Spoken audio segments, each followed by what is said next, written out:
This assignment will teach you a whole bunch of basics using the program Photopea, which is an online digital program similar to Photoshop that allows you to do photo editing and also some photo manipulation.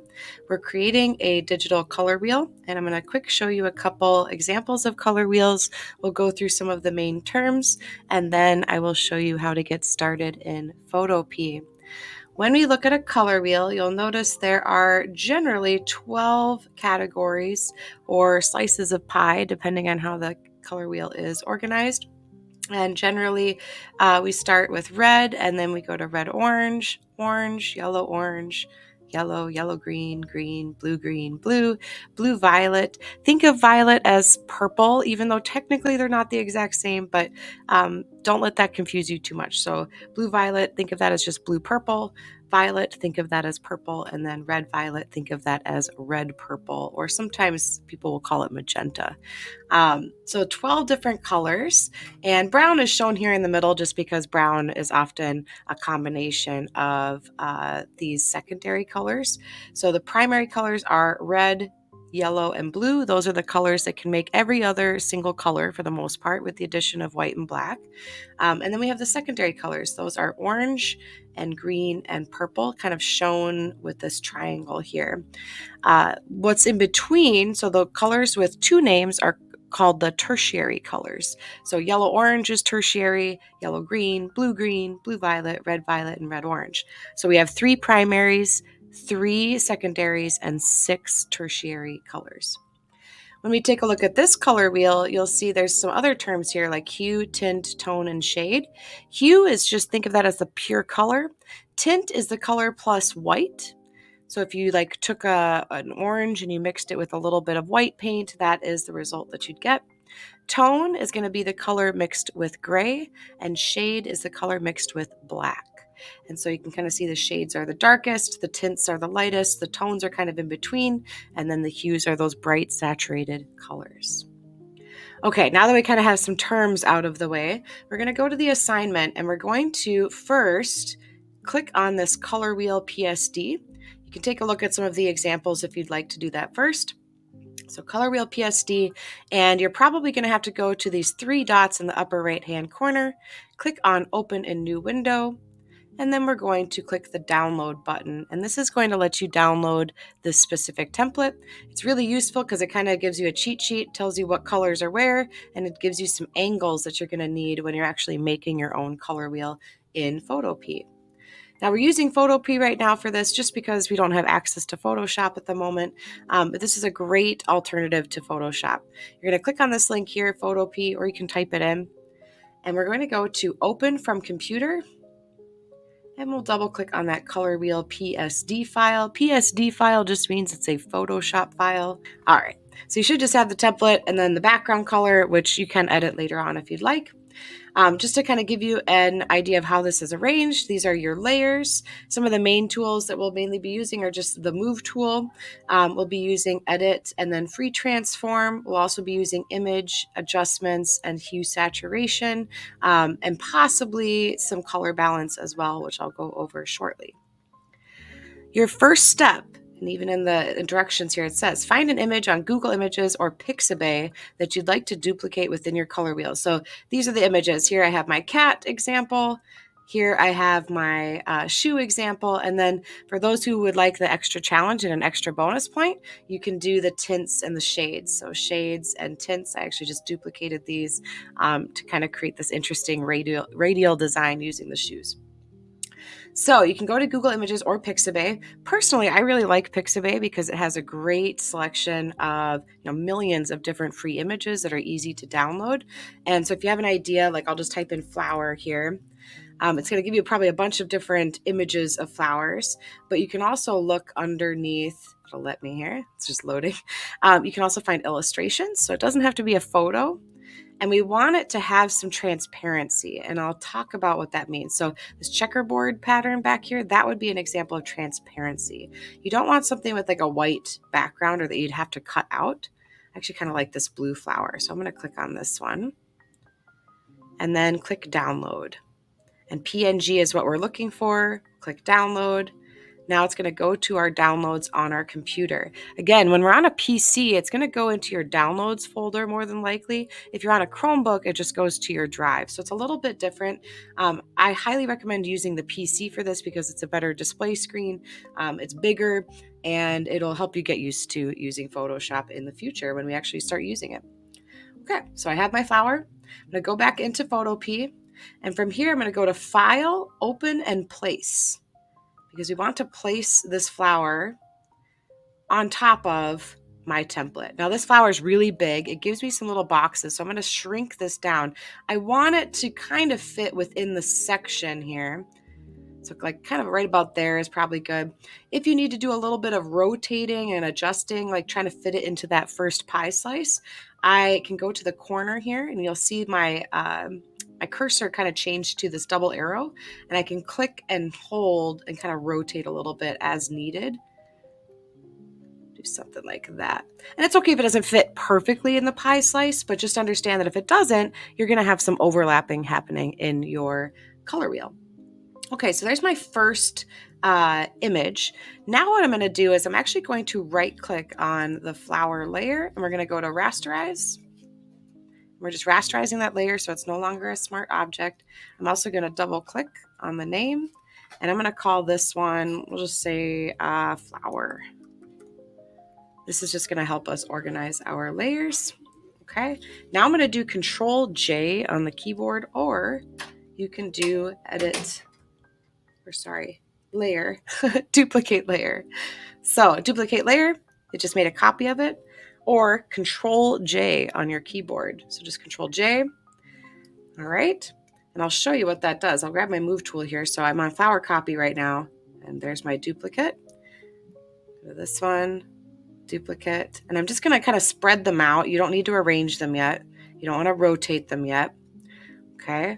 I'll do Control J, then move this one. Whoops. Make sure I'm on the right one. Control J, Control J, Control J.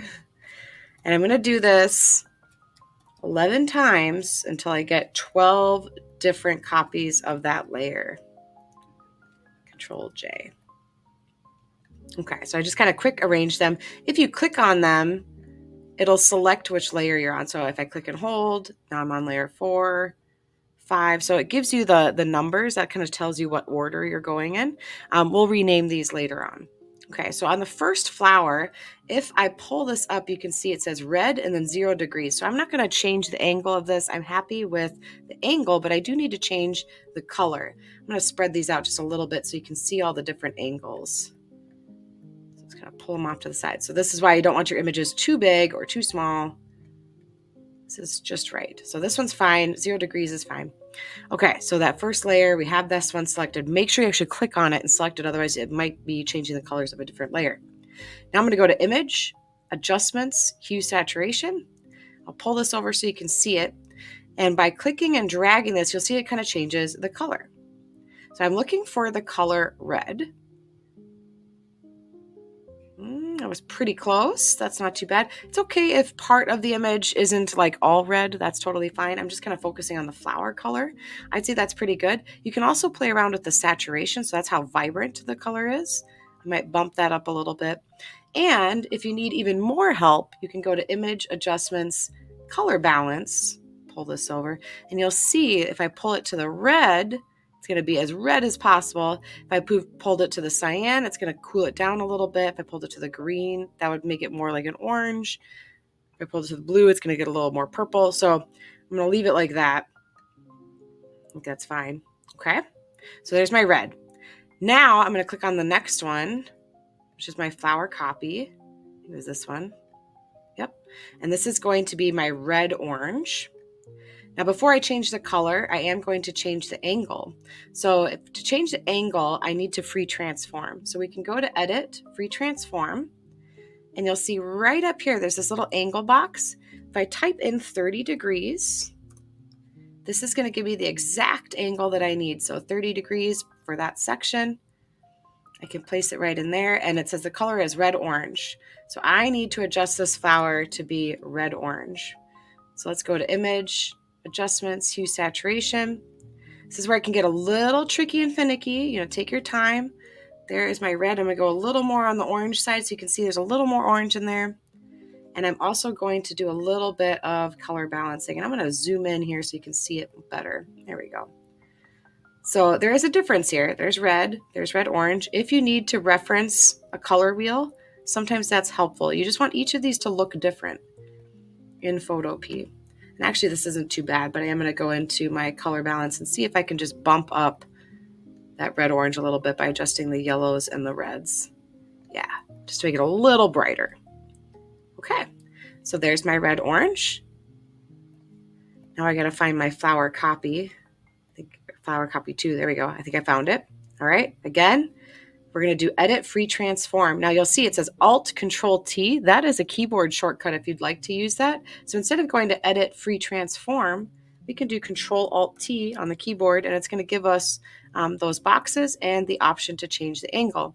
Now this one says 60 degrees, so we need to change this angle to 60. I'll hit enter on the keyboard, and we'll line that one up. And this one is just regular orange. So image adjustments, hue saturation. It's very repetitive, but this is going to help you get very good at changing the colors of your images or photos, doing any kind of color adjustments. This is a very good skill to have and ties into what we'll be doing in the future. Okay, there's my orange. All right, this is my copy 3. Yep. Next one is going to be 90 degrees. So Control Alt T, 90 degrees. And this one's going to be yellow orange. I always say this is the color of macaroni and cheese, like Kraft macaroni and cheese. If you think of that, sometimes that helps. So we still want it to look different from the one previous to it. It's probably pretty good. I am going to go into color balance though and bump up the yellows just a little bit. Okay, that's pretty good. I'll scroll up on my layers here. And to zoom in and out, which you may or may not want to do, the zoom tool is right here.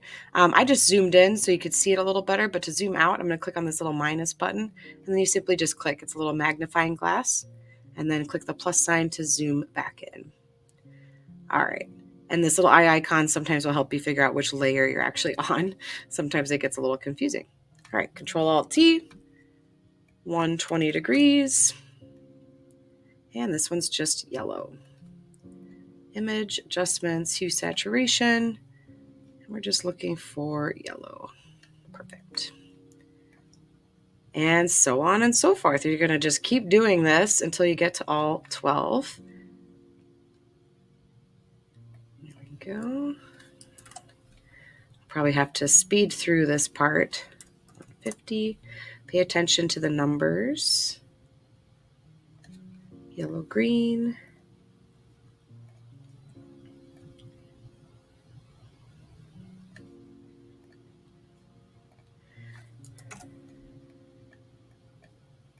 $180.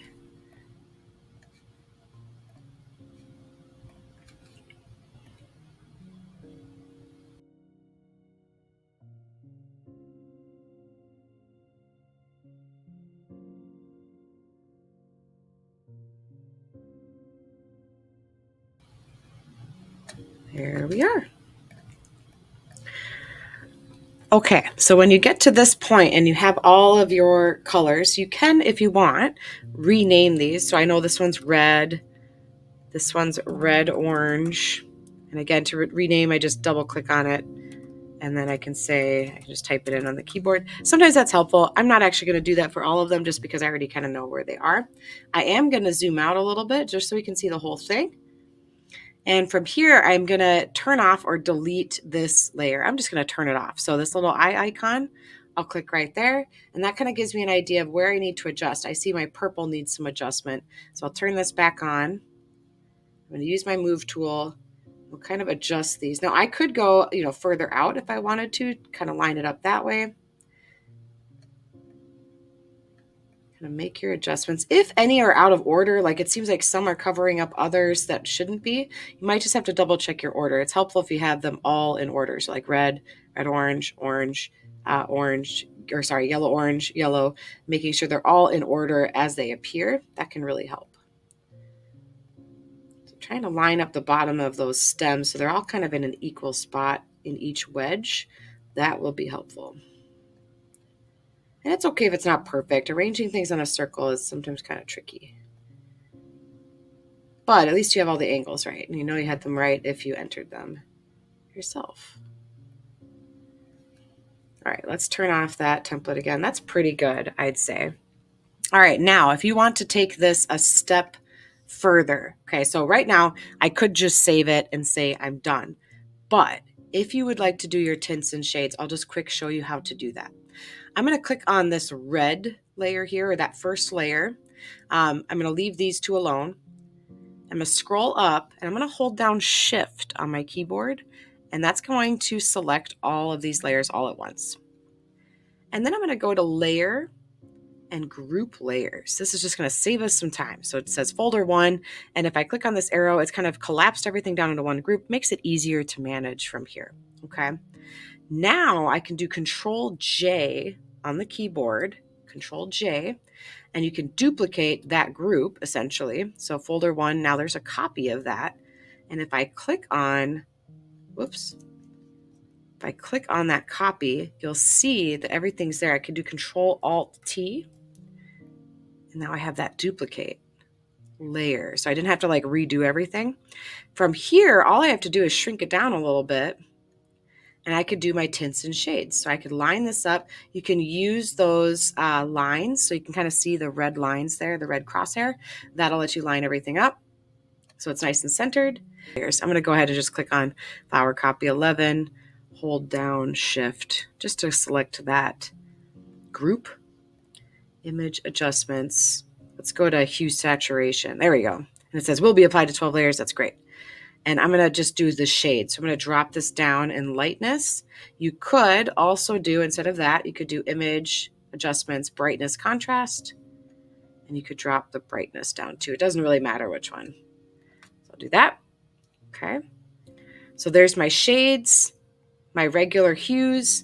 I'm going to click on folder 1 again and do Control Alt T, and then we'll do Control J to copy that.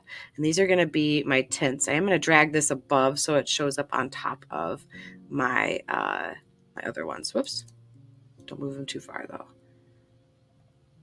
Cool. Okay. So folder copy 1. Now I can do Control Alt T and shrink them down even more. Again, this is optional. This is only if you want like extra bonus points. It can kind of create a cool design too. All right, so there's my tints. My tints are the color plus white, or just lightening the color. So from here, I can go in. I'm going to highlight these again. So click on the top one, hold down Shift, click on the bottom one, and we'll go to Image Adjustments. And I'm going to do Brightness Contrast again, and we'll brighten these up a little bit. And then I might even go in and brighten up the lightness a little too. There. All right, I actually really, really like that. I have all 12 of my colors. Everything's arranged really nicely, radially in a circle. I have my bonus of tints and shades. From here, I am pretty much ready to export. So the difference between exporting and saving, we're going to talk about that. We're going to do File, Save as PSD. That's going to save it as the Photoshop file, and you can just click Save on that, and you'll be able to edit that later on if you need to. That's what you're going to do if you want to come back and edit it later. It's always good practice to do saving it as a PSD instead of exporting it right away. So we saved it as a PSD. This will allow us to edit the layers. Then we're going to do File, Export As, and then I'm going to choose JPEG or JPG. Here you can give it a name if you'd like. I'll just say Flower Color Wheel, and then we'll click Save. All right, so there's Flower Color Wheel, and I'm going to show you the difference here. So this is the PSD file still. If I go to File, Open, and I open up that JPEG, takes a minute. You see how there's no layers? Everything's just on one big layer, basically, because it's all one image file now. Everything, is still there, but I'm not going to be able to edit individual layers. So that's why it's a good idea to save things as a PSD. So even if I exit out of that and I go to File, Open, and I open that PSD again, it's going to load all of my layers again, which will allow me to edit those files that I need. All right. I believe that's pretty much everything you're going to really need to have success at this assignment. But if you have any questions at all, feel free to talk to me or raise your hand, call me over, and I will do my best to assist you. All right. Enjoy.